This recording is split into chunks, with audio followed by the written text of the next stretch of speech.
أجمعين. اللهم علمنا ما ينفعنا وانفعنا بما علمتنا وزدنا علما وارزقنا فهما وفقهنا في الدين واجعلنا من المخلصين المخلصين. اللهم صل على سيدنا محمد عبدك ورسولك النبي الأمي وعلى آله وصحبه وبارك وسلم. كلما ذكرك الذاكرون وغفل عن ذكرك الغافلون. أما بعد. Jadi tuan-tuan, seperti biasa sebelum kita mulakan pengajian kita ini, maka kita tabaruk dengan menghadiahkan umul kitab kepada baginda Rasulullah sallallahu alaihi wasallam, kepada ahli keluarga baginda radhiyallahu anhu ajma'in, para sahabat baginda radhiyallahu anhum ajma'in, seluruh ulama ahli sunnah wal jamaah, khususnya Syekh Abdul Hafiz Al-Umari yang kita belajar kitab ini, seluruh muslimin dan muslimat sama ada yang masih hidup ataupun yang telah meninggal dunia. Al-Fatihah.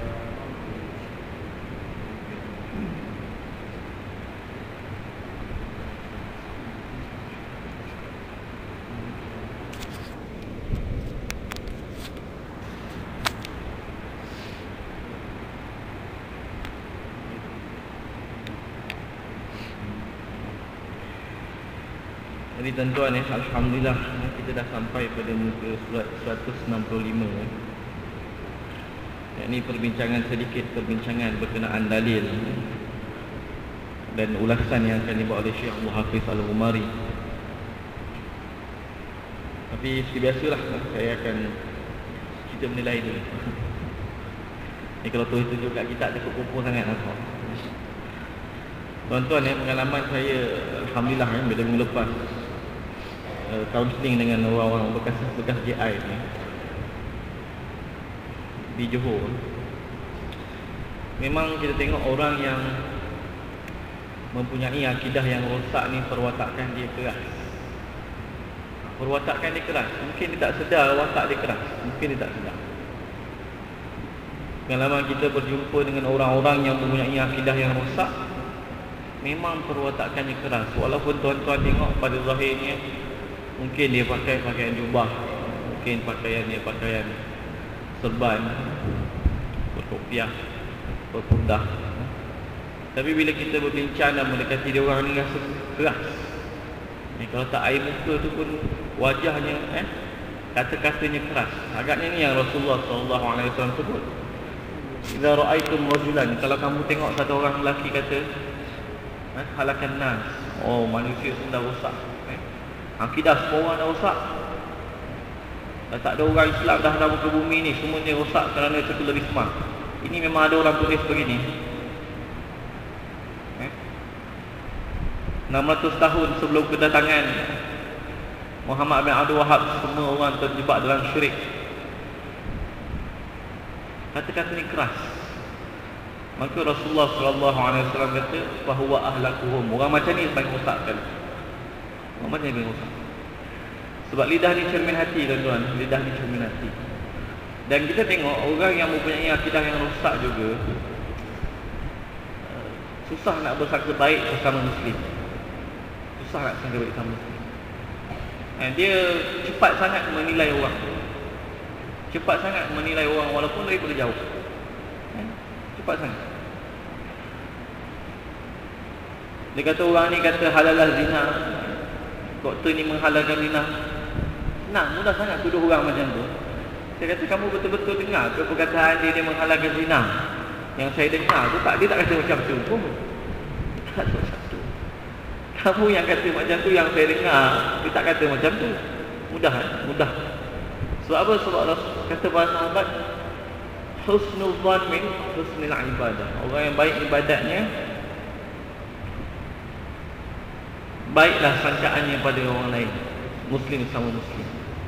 Orang yang buruk ibadatnya, buruklah sangkaan dia sama Muslim. Ni ada sifat kena kita dapat tengok. Sebab apa? Sebab bila kita lihat dia dah berubah, sifat-sifat ni hilang. Sifat-sifat ni hilang. Kalau dulu wirid dia memaki lah, Wirid dia memaki. Habis dimakinya pemerintah, habis dimakinya para ulama. Dia kata ulama kerajaan dan sebagainya. Wirid dia memaki ya. Macam memperjuangkan agama, tapi wirid dia memaki. Sebab tu saya, pada pendapat saya lah, wallahu ta'ala alam, sebenarnya bila saya fikir ada tak dalil perkara ni dalam hadis Rasulullah ataupun dalam, memang ada tuan-tuan. Rasulullah pun kata ayatul munafik salah. Tanda-tanda orang munafik itu 3. Sebab benda iqadiyah ni payah tuan-tuan. Sebab tu belajar akidah sebenarnya lebih susah perbandingan akidah. Belajar perbandingan akidah lebih susah daripada belajar perbandingan fiqh. Sebab apa? Sebab fiqh ni merujuk amalan ahkam amaliyah. Takbir Syafi'i macam mana, takbir mazhab Syafi'i macam ni, takbir mazhab Hanafi macam mana, Hanbali macam mana, macam ni. Mudah nampak tuan-tuan, perbezaan ni semua orang boleh nampak. Tapi bila kita belajar perbandingan akidah, orang tak nampak. Sebab masalah ni masalah umum, dan dia masalah amrun iktibariyun ya. Maknanya benda iktibar, benda maknawi, benda tak nampak, benda yang kita tengok dalam iktibar. Sebab tu ulama kata nak bicara tentang masalah rumuk dan akidah ni perlukan pada akal yang tajam. Beza Qadariyah dengan beza Qadariyah sebagai cabang Mu'tazilah, apa beza dia? Sebahagian sufi dilihat mempunyai kesamaan dengan Qadariyah. Betul ke sama? Maaf, dengan Mu'tazilah. Ini telah diterangkan oleh Syekh Abdul Wahab Asy'arani. Nampak macam sama tapi tak sama memang. Sebab dia perlu kepada ketajaman akal. Lepas tu ada orang, maaf kata, dia kata contohnya hakikat tu sesat.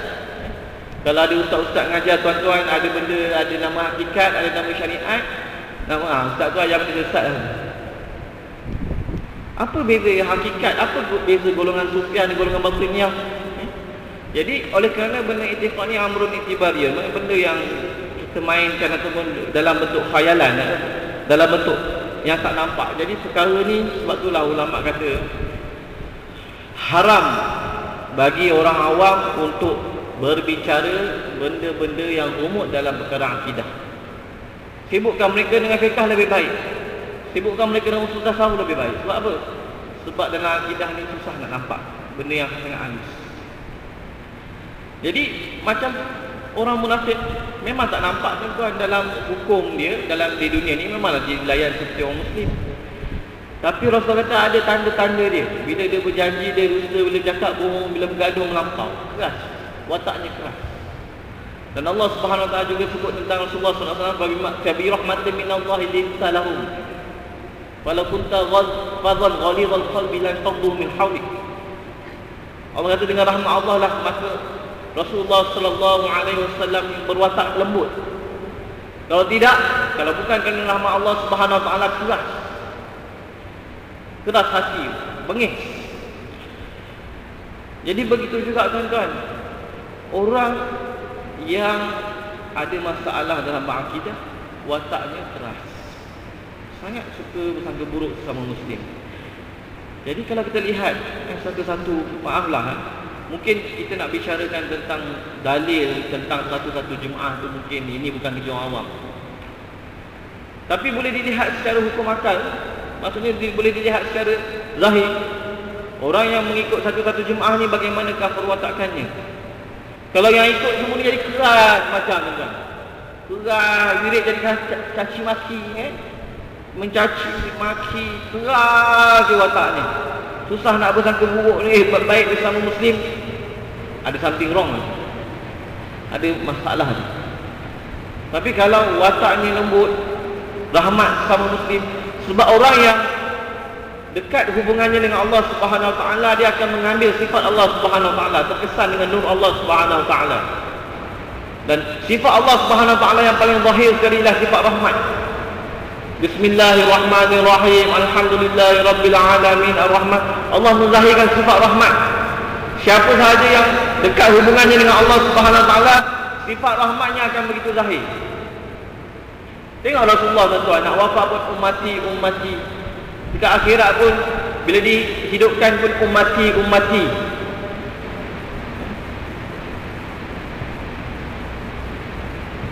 Nak menyelamatkan umat dia, berada di haus, berada di mizan, berada di banyak tempat, turun ke arasy, sujud berdoa. Sifat rahmat tuan-tuan, sifat rahmat. Sebab tu ulama kata amalan yang diterima selepas mati ialah rahmat. Tak ada amalan yang diterima oleh Allah Subhanahu Wa Taala selepas kita mati melainkan satu je, amalan rahmat. Yang disebut dalam hadis apabila di akhirat nanti, ada orang ni kejahatan dan kebaikan dia sama. Kemudian dia pun merayulah pada makhluk nak minta satu hasanah. Maka ada satu orang ni dia ada satu hasanah je, yang lain semuanya keburukan. Jadi dia kata daripada dua-dua masuk neraka, baik seorang masuk syurga. Maka dia tunjukkan rahmat dia, maka Allah Subhanahu Wa Taala masukkan kedua-dua ini dalam syurga Allah. Ada amalan yang diterima di padang mahsyar, itu amalan sifat rahmat. Sebab orang yang bersifat dengan sifat rahmat ni tentang orang yang takut Allah Subhanahu Wa Taala. Jadi kalau itu bila Allah Subhanahu Wa Taala menyifatkan para sahabat, Muhammadur Rasulullah walladzina ma'ahu asyidda'u 'alal kuffari ruhama'u bainahum. Muhammad Rasulullah sallallahu alaihi wasallam dan orang-orang yang bersama dengannya, dengan orang kafir keras, dengan orang muslim rahmat merahmati, ini sifat Allah Subhanahu Wa Taala. Jadi kalau seseorang tu mempunyai akidah yang bersih, akidah Ahlussunnah wal Jamaah, pasti dia akan bersifat dengan sifat ini. Kalau sifatnya memaki, mencarut, maaf katalah, bersangka buruk sama muslim, pasti ada something yang tak kena baik. Sebelum saya baca ni, dan saya nak baca satu resolusi. Kalau siapa yang pergi ke blog saya, boleh tengoklah resolusi ulama Azhar. Kemudian saya dah kongsi beberapa file, banyak file, bahasa Melayu pun ada, bahasa Arab pun ada. Resolusi ulama Al-Azhar berkenaan dengan fahaman Wahabi. Saya tak tahulah nak bawa resolusi siapa lagi ni tuan. Ada orang hari ni Presiden Kelab Renang Malaysia boleh cakap beragama. Masuk surat khabar, bercerita kita nak menguatkan iman dan sebagainya. Bawa lah kawan-kawannya masuk ke sebuah kumpulan. Presiden Kelab Renang Malaysia boleh bercakap beragama. Orang boleh terima dan orang boleh dengar, dan orang boleh masukkan dalam surat khabar. Mungkin dia tampal tak tahulah. Jadi saya tak naklah bawa kata-kata Presiden Kelab Renang. Presiden Kelab Renang ni dia nak cakap beragama, nampak songkok pakai tuan-tuan, pakai songkok, pakai kopiah. Yang kita bawa ni lah resolusi para ulama Al-Azhar, profesor-profesor dalam bidang akidah berkenaan dengan Wahabi. Mana tuan-tuan nak terima? Resolusi ataupun pendapat yang dibentangkan oleh Presiden Kelab Renang Malaysia, ataupun resolusi yang dibentangkan oleh para ulama Azhar? Tanyalah di mana tuan. Tanyalah imam masing-masing. Baik. Saya ambil ni daripada satu akhbar dalam internet Watan, akhbar Mesir. Ditebis, saya ni yang saya terjemah. Dalam satu nadwah ataupun simposium ni macam conference lah, tapi kecil sikit. Di Kahirah, para ulama dan pakar pengkaji menegaskan Al-Wahabiyah adalah salah satu ancaman terhadap Islam dan dunia. Al-Wahabiyah khatarun 'ala al-Islam wal 'alam. Tajuk simposium. Para ulama Al-Azhar dan pakar-pakar dalam bidang kajian gerakan-gerakan Islam menegaskan bahawa sesungguhnya Wahabiyah adalah merupakan satu pemikiran atau fahaman dan gerakan musuh yang paling berbahaya bagi umat Islam dan dunia. Dan ia tidak kurang bahayanya berbanding gerakan Zionis. Zionis ni Sohyun ni. Dipanggil nama Sohyuniyah. Salah satu bentuk-bentuk gerakan Yahudi. Tapi tak silap saya, misi Zionis ni adalah untuk mengembalikan penguasaan di bahagian Baitul Maqdis tu kepada Israel. Itu misi Zionis. Kami belajar dulu tuan-tuan, Yahudi ni dia ada banyak sayap, dia ada banyak wing, dan setiapnya ada misi dia.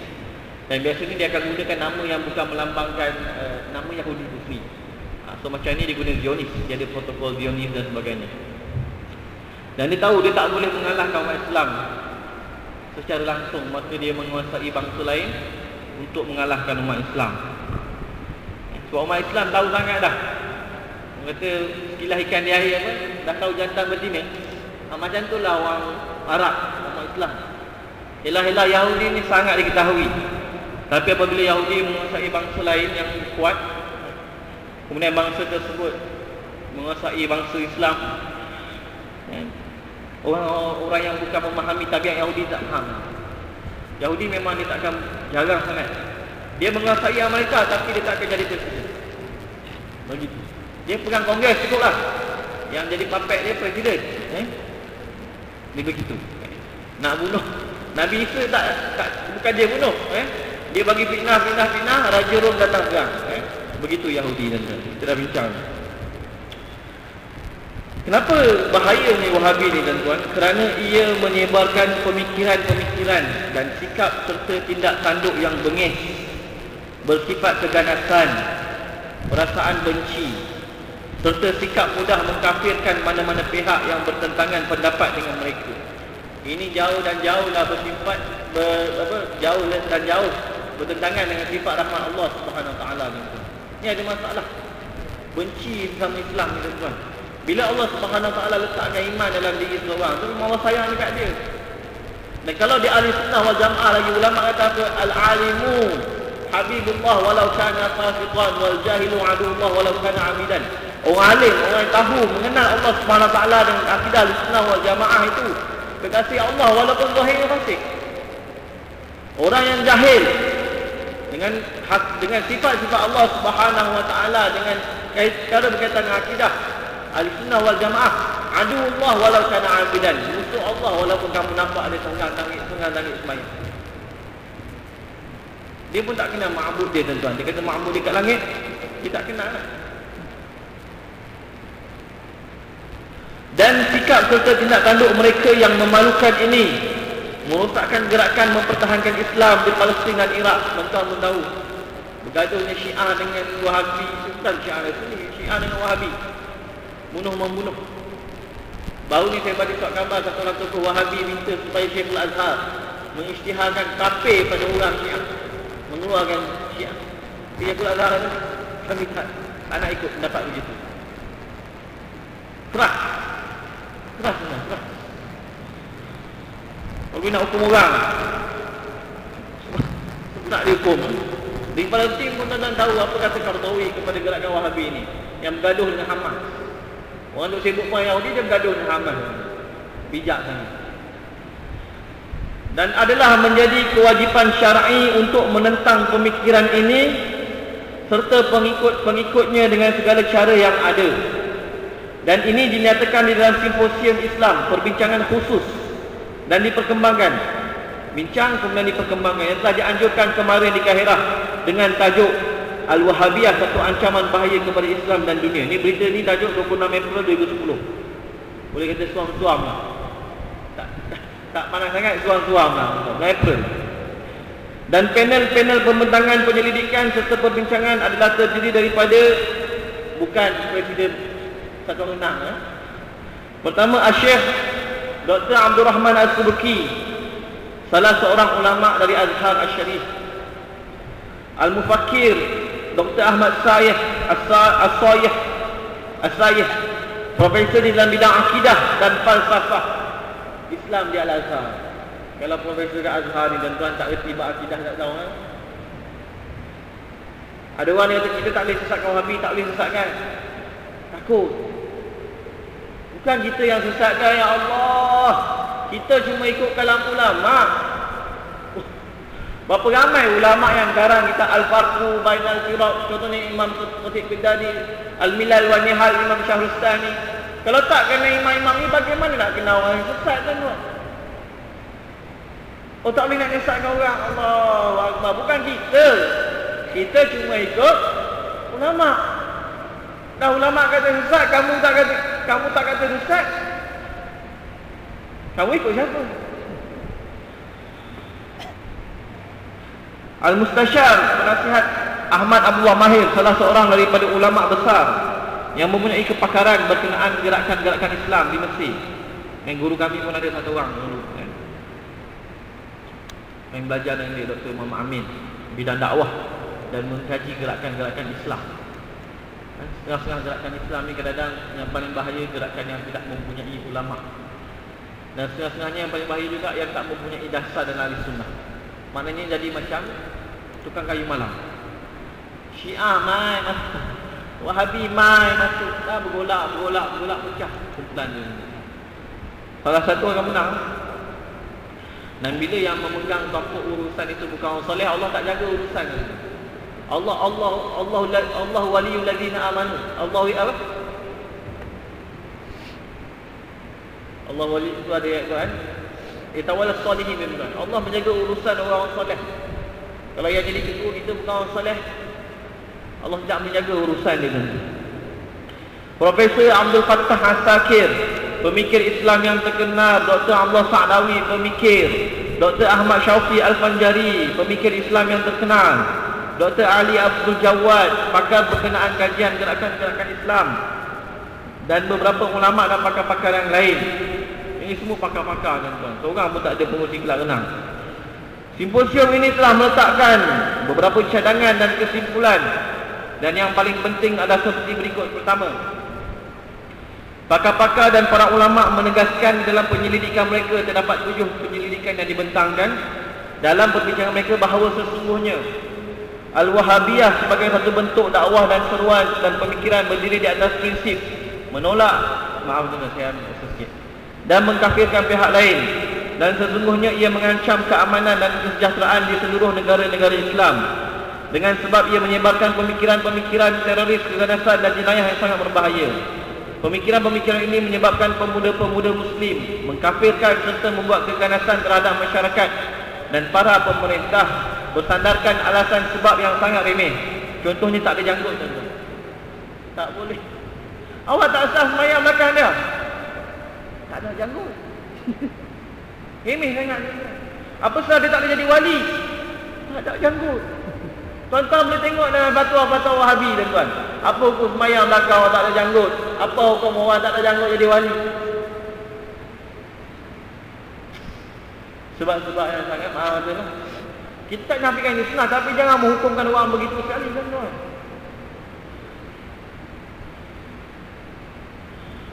Dan dunia masa kini tidak berdepan dengan kesulitan, kepayahan daripada mana-mana pergerakan atau dakwah seperti mana yang ia dapati daripada Al-Wahabiyah, seperti mana bentuk Al-Qaedah ataupun pergerakan-pergerakan yang lain. Dan sesungguhnya kalaulah tidak kerana harta dana Saudi, Al-Wahabiyah tidak akan tersebar. Sebab tu kalau kita baca, dia tersebar di atas minyak, tuan-tuan. Dan kalaulah tidak dengan sikap berpura-pura atau kemunafikan Amerika, pasti ia dapat ditentang dan dihembuskan. Tetapi Amerika dan Saudi mendapat manfaat daripada pemikiran pelik terkesong ini yang disandarkan secara palsu kepada Islam yang dinamakan Al-Wahabiyah ini. Dan seterusnya, tuan-tuan, saya pun tak nak masuk panjang-panjang, saya nak baca kitab. Tapi tuan-tuan, saya cakap tuan-tuan, baru ni saya sempat berjumpa dengan salah seorang kawan Dr. Azhari yang mati tu. Saya tak tahu, saya tengah bercakap, pihak berkuasa kata, tu kawan tak cuba bantai tu. Tak tengok watak dia lembut, sangat lembut. Dia saya bersetuju dengan ustaz kata, saya bersetuju dia kata. Tapi macam mana nasib anak-anak kita, ustaz? Saya, ialah saya dapat dengar penerangan, fikir-fikir. Tapi anak saya masih mengagumi orang-orang macam ni. Saya 8 anak, tuan-tuan. Saya jaga lagi satelit Malaysia ni. Dia dengan doktor belajar dekat Dandi dan sebagainya. Banyak, 4 orang itu doktor, Profesor Muhammad. Bincang. Watak dia ni jambut. Ada seorang datang, ustaz, betul tak saya cakap ni, ustaz? Dia orang ni memang duk cakna isi suri temeh. Betul kata.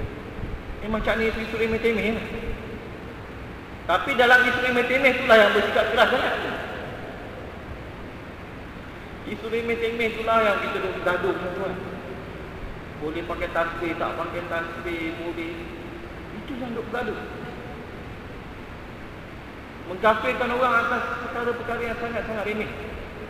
Menghukum orang ahli bid'ah kekal dalam neraka, hukum orang sesat dengan perkara-perkara yang remeh tadi.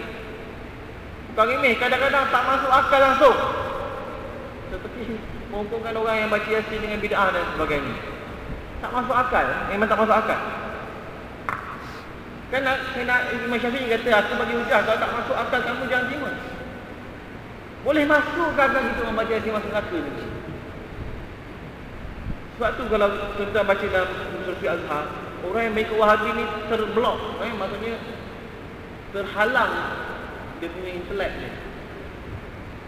Jadi step forward sangat.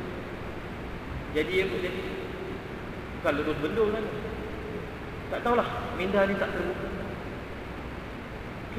Ya Syekh, gunalah akal sikit.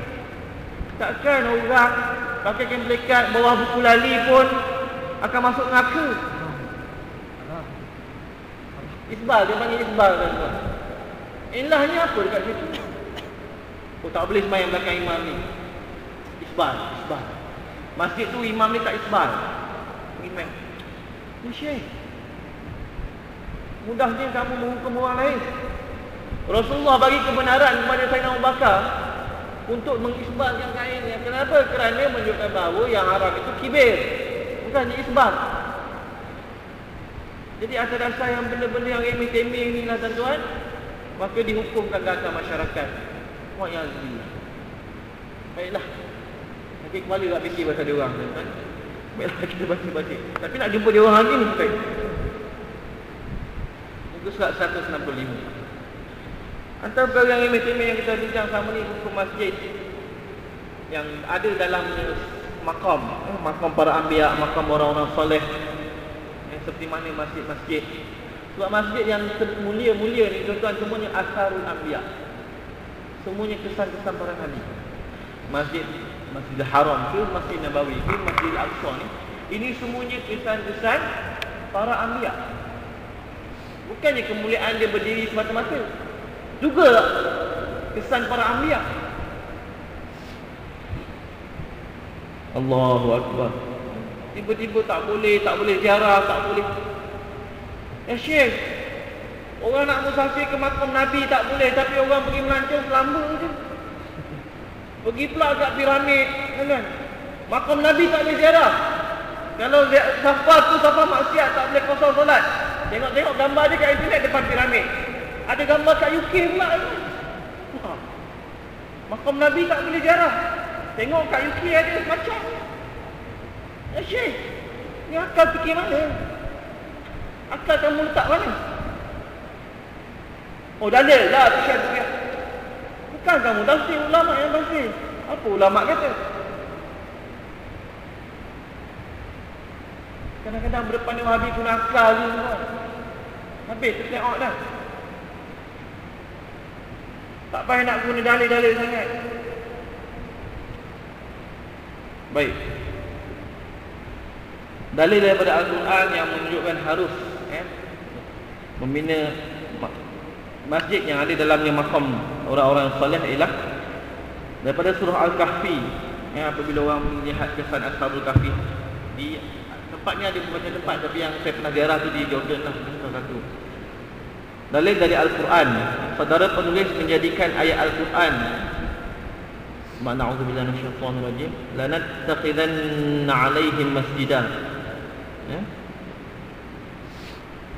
Apa ayat sebelum? Allah Allah. Dan kata orang-orang yang berkuasa ke atas urusan mereka, ini golongan pihak raja perlu berkata, sebenarnya kami hendak membina sebuah masjid di sisi gua mereka. Al-Quran sebut dalam surah Al-Kahfi tuan-tuan. Surah Al-Kahfi ni tuan-tuan adalah surah daripada fitnah Dajjal. Surah yang memelihara kita daripada fitnah Dajjal. Ada dua amalan ulama menjaga sangat pada zaman-zaman ni. Pertama, baca surah Al-Kahfi ataupun baca awal surah Al-Kahfi. Ada riwayat kata akhir surah Al-Kahfi, tapi saya nampak lebih kuat riwayat yang kata awal surah Al-Kahfi. Setiap hari jadikan wirid tuan-tuan. Baik, jadikan wirid, tapi kadang tertinggal-tinggal biasa tuan-tuan. Orang kata nak istiqomah tu istiqomah, saya boleh payah. Buat 2-3 hari baik, buat nak istiqomah tu payah tuan-tuan. Allahu Akbar. Yang kedua agak mudah, iaitu di akhir sembahyang baca sebelum salam, Allahumma inni a'udzubika min 'adzabi jahannam wa min 'adzabil qabr wa min fitnatil mahya wal mamat wa min fitnatil masiihid dajjal. Ini setengah ulama fuqaha berpendapat bahawa ini adalah doa yang wajib, tak sah sembahyang. Bahagian ulama, tapi pendapat agak lemah. Sebab apa? Sebab Rasulullah sallallahu alaihi wasallam, para sahabat menyebut Rasulullah mengajar kami doa ini seperti mengajar kami ayat-ayat Al-Quran. Penting ni. Jadi kalau tuan-tuan baca dalam surah Al-Kahfi itu, dia fadilat surah ni dia ada munasabah dengan isi kandungan surah. Fadilat surah ni dia ada munasabah dengan kandungan surah. Jadi kalau tuan-tuan tengok dalam surah Al-Kahfi itu, tuan akan tengok banyak unsur-unsur tasawuf. Terlalu banyak unsur-unsur tasawuf. Antaranya dalam zaman fitnah tu orang pergi lari kubur. Apa maksudnya? Dalam tasawuf apa konsepnya? Ada konsep khalwah dan sebagainya banyak. Ada dalam konsep itu syariat dan hakikat yang saya bincang hari itu. Bagaimana pandangan Nabi Musa ni, pandangan syariat, pandangan Nabi Allah Khidir, pandangan hakikat. Satu perkara yang berlaku di hadapan mata, kita boleh melihat dalam dua pandangan. Panjang nak cerita tentang. Jadi banyak unsur-unsur tasawuf di situ. Ini surah yang memelihara kita daripada fitnah dajjal. Saya tak tahulah orang bagaimana orang Wahabi punya pendirian terhadap orang yang baju surah kaki. Dia kata tu baca baju Jumaat. Tak, nak tanya orang yang tak baca baju Jumaat ni macam mana? Baca setiap hari tak? Sebagai dalil boleh membangunkan masjid di atas kubur. Dalam ayat ini Allah memperakui dan tidak membantah cadangan mereka untuk membina masjid di atas kubur. Maknanya dalam ayat ini Allah tak mendatangkan lanataqilana alaihi masjid. Allah tak kata orang-orang ni orang kafir ke, Allah tak kata maka kami datangkan azab ke atas mereka ke, tak ada. Maknanya begitu sahaja. Jadi Allah tidak mencela perbuatan tersebut, menunjukkan bahawa harus membina masjid di tempat orang soleh. Dan kita dah bagi bincang lama dah, panjang lah tuan. Kemudian kata Syekh Hafizullah Al-Umari Al-Albani Al-Mubtadi', tuan-tuan, ini ulama hadis menggelar. Sebab betul Rasulullah kata ihzarul fajir kayahzarahun nas. Sebut orang-orang jahat ni supaya manusia berhati-hati. Kalau dia ahli bid'ah, wajib sebut khasnya kepada penuntut ilmu dan orang awam. Yang kamu pergi belajar tu ustaz bulan-bulan tu ahli bid'ah. Dia kata Tuhan begini, Tuhan begini, Tuhan begini, Tuhan begini. Ini wajib nasihat. Seperti mana orang nak berbuat kafir, kalau ikut jalan A ni ada nyamun, you ikut jalan B. Wajib kita beritahu. Ihzarul fajir kayahzarahun nas. Ini juga asas pada ilmu jarah ta'dil, ilmu perawi. Tetapi tuan-tuan, ilmu jarah wa ta'dil ni tuan-tuan, saya buat cakap. Hari ni orang mudah sangat hukum. Perawi dia ta'af. Ya Syekh, kamu bercakap tentang perawi. Itu ulama kata, kalau bukan ahlinya, takut-takut kamu jatuh hukum mengumpat tanpa ada ilmu. Kamu takut-takut hukum menuduh tanpa ada ilmu. Kamu kata perawi itu perawi dhaif. Kamu tak takut ke akhirat dia akan tutup kamu. Perawi-perawi ini tuan-tuan, ialah pada dirinya ada khilaf. Kemudian yang diharuskan mengumpat itu berdasarkan ulama jarah ta'dil. Dan kita kena tekun. Hari ini senang-senang je. Ni ya Syekh, kalau perawi-perawi itu dakwa kamu ke akhirat, apa kamu nak kata? Sebab tu ilmu jarah ta'dil, ilmu ni ilmu khusus, bukan untuk orang awam. Kalau kita dedahkan orang awam, orang yang fasik menuduh orang yang soleh. Ini bukan ilmu orang awam. Nak menuduh perawi-perawi. Ini apa, tak mana perawi ni dhaif. Perawi ni tak zikar. Ya Syekh, ini ilmu khusus. Ulama tak ajar pada orang awam. Mana ada orang buat kuliah kajian jarah ta'dil depan-depan tuan. Ini umpat yang harus, tapi bersyarat. Ada ajar ada orang. Tiba-tiba tengok akhir zaman ni ada orang datang, ni tak boleh pakai, ni tak boleh pakai. Ulama Ibn Hibban kata sahih, Imam Hakim kata sahih. Tiba-tiba datang orang ini maudhu'. Rupanya bikin kaji-kaji lah. Rupanya depa ni bila ada dhaif je maudhu'. Ini yang dibuat oleh Albani. Sebab itulah agaknya Syekh Allah Hafiz Al-Umari sangat keras terhadap Albani. Tapi ada dua, ada satu seminar tu tuan-tuan di sebuah negeri di utara, mengatakan tokoh hadis kenal dunia terbilang Albani. Saya beritahu pada kawan saya, cuba you tanya baik, Sebab saya tuan, saya pun ada kitab Albani. Sebab saya ni pernah mengagumi Albani. Tapi saya fikir-fikir balik dengan hikmah lah tuan. Kalau saya, dulu saya hanya hampir-hampir jadi Wahabi tuan. Saya ni hampir-hampir jadi Wahabi. Tapi saya fikir balik, hikmahnya ialah dengan hampir-hampir jadi Wahabi tu saya mengenali Wahabi. Yang mematahkan fitnah Mu'tazilah ialah Abu Hasan Al-Asy'ari. Abu Hasan Al-Asy'ari ni tentang 40 tahun dalam Mu'tazilah. Segala selok, belok, tiang, semua dia tahu apa itu Mu'tazilah. Dia boleh merobohkan fitnah Mu'tazilah. Fikir bagi mungkin ada hikmah yang hampir-hampir jadi Wahabi. Rupanya dengan hampir-hampir jadi Wahabi ni mengenali Wahabi dan tu. Itu yang agak keras dengan Wahabi. Itu yang dia agak keras dengan Wahabi. Orang yang tak kenal Wahabi ni takutlah nak kata sesat. Tu orang tak kenal Wahabi. Kawan saya 3 tahun jadi Wahabi pun dah sekarang dia anti Wahabi lagi. 3 tahun. Siap assignment dia Muhammad bin Abdul Wahab. Bangga, tahun pertama bangga dia Wahabi. Tahun kedua bangga jadi Wahabi. Tahun ketiga bangga. Tahun keempat dah, alamak aku dah taubat dah. Hampir-hampir jadi Wahabi ni bangga juga kadang-kadang. Kadang-kadang bangga juga. Dapat tengok, oh dia kata macam ni, lontaran-lontaran dia macam ni. Ni orang nak sokong Wahabi. Kitab Muhammad Wahab, apa yang ditulis yang tersebar ni? Kitab Tauhid dengan Kashfi Syubhat. Kamu dah baca Kashfi Syubhat belum? Kashfi Syubhat pun tuan-tuan, orang Wahabi takut nak sebarkan. Pernah diajar di sebuah negeri kat selatan, kat tamat timur, pada timur. Akhirnya orang menolak. Orang yang mengajar tu pun tak mengajar lah. Kitab Kashfi Syubhat. Wahabi pun takut nak sebar. Sebab dalamnya terus menyebutkan bahawa orang kafir pada zaman Rasulullah itu lebih memahami tauhid daripada orang zaman sekarang, orang Islam. Menuduh orang zaman ni penuh dengan syirik. Satu orang takut nak mengajar, pernah mengajar. Tapi akhirnya orang tak boleh terima. Akhirnya kitab ni tak tersebar, yang agak tersebar kitab tauhid oleh Muhammad bin Wahab. Tu agak lembut sikit. Tapi tuan-tuan tengok syarah. Bebas, tengok macam mana tuan-tuan. Kafir. Tu mungkin ada hikmah ni lah. Tapi alhamdulillah tuan-tuan, saya tak jadi Wahabi tuan-tuan. Alhamdulillah. Hampir-hampir dah ada. Hampir-hampir dah jadi Wahabi. Jadi Al-Albani ni antara bid'ah yang ulama muhadis kata dia, antara bid'ah dia dalam ilmu hadis ini ialah dia menyamakan hadis sahih dan juga hadis maudhu'. Itulah agaknya kenapa Syekh Abdul Hafiz Al-Umari agak keras. Dan dalam satu seminar tu ketika datang, dia punya anak murid kanan, dia dah wafat tuan-tuan. Anak murid kanan dia datang, satu orang pensyarah di kami bertanya pada dalam seminar, siapakah guru-guru Albani dalam ilmu hadis? Itulah soalan yang saya tak dapat jawab tadi. Ketika saya mengagumi Albani, orang datang jumpa saya, cuba kau kaji siapa guru dia. Saya pun kaji.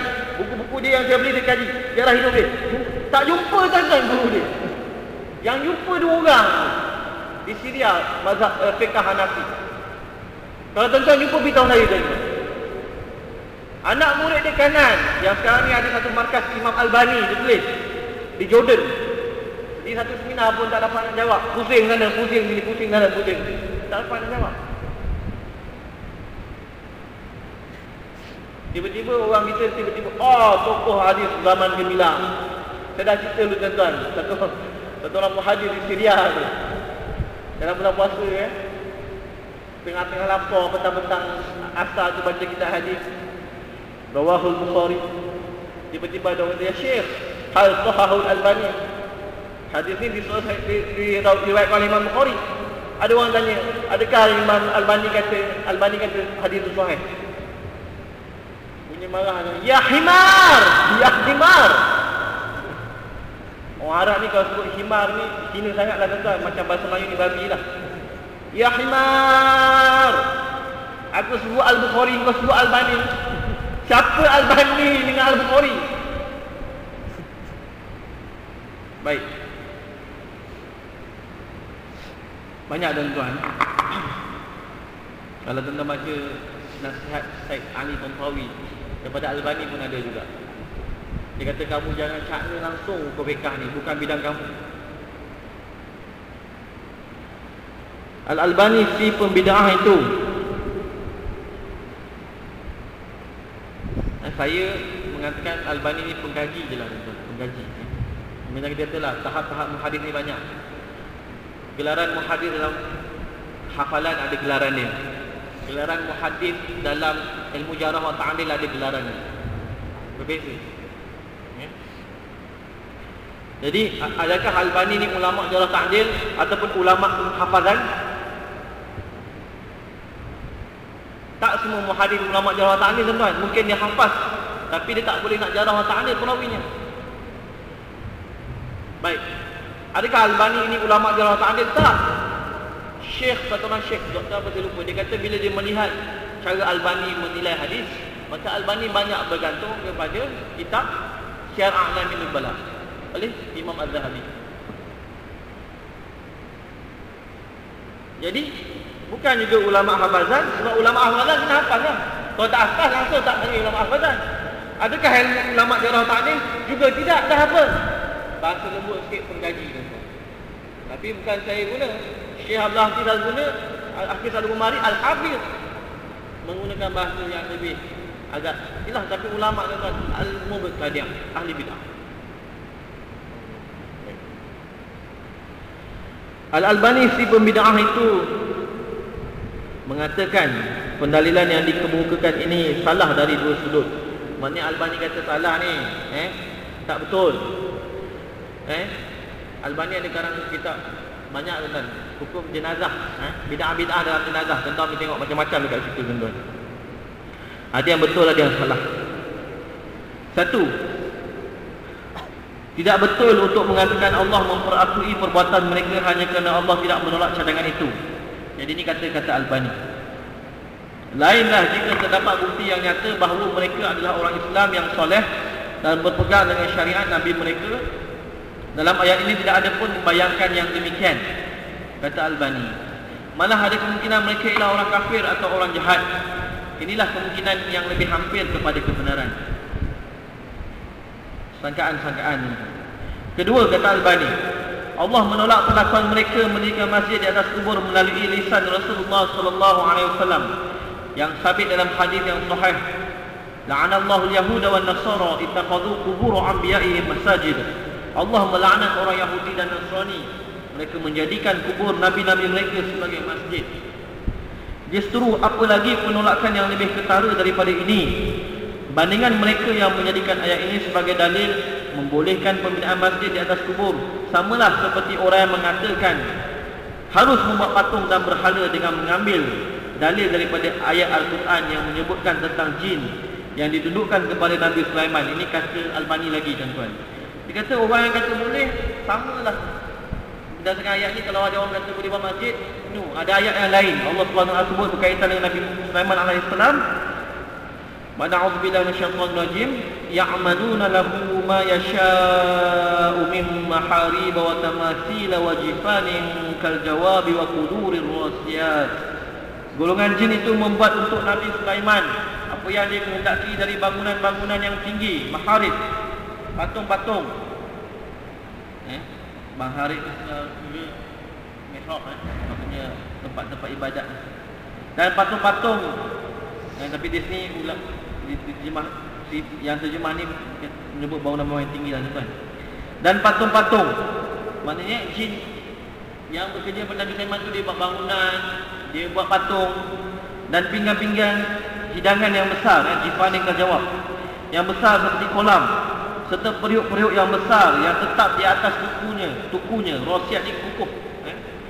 Penolakan terhadap ujar Albani adalah dari beberapa sudut. Jadi Albani, kita nak panjangan di sini tuan, masih singkat saya cuma tutup dengan, kalau saya tinggalkan ujar Albani ni macam betul Albani saya jawab dengan ringkas sedikit saja, kita akan panjangkan pada kelas yang akan datang. Tak betul tuan-tuan, sebenarnya kata Syekh Abdul Hafiz al-Umari, bila disebut la tattakhidhanna 'alaihim masjida, bila digunakan kalimah masjid itu secara hakikatnya menunjukkan kepada orang Islam.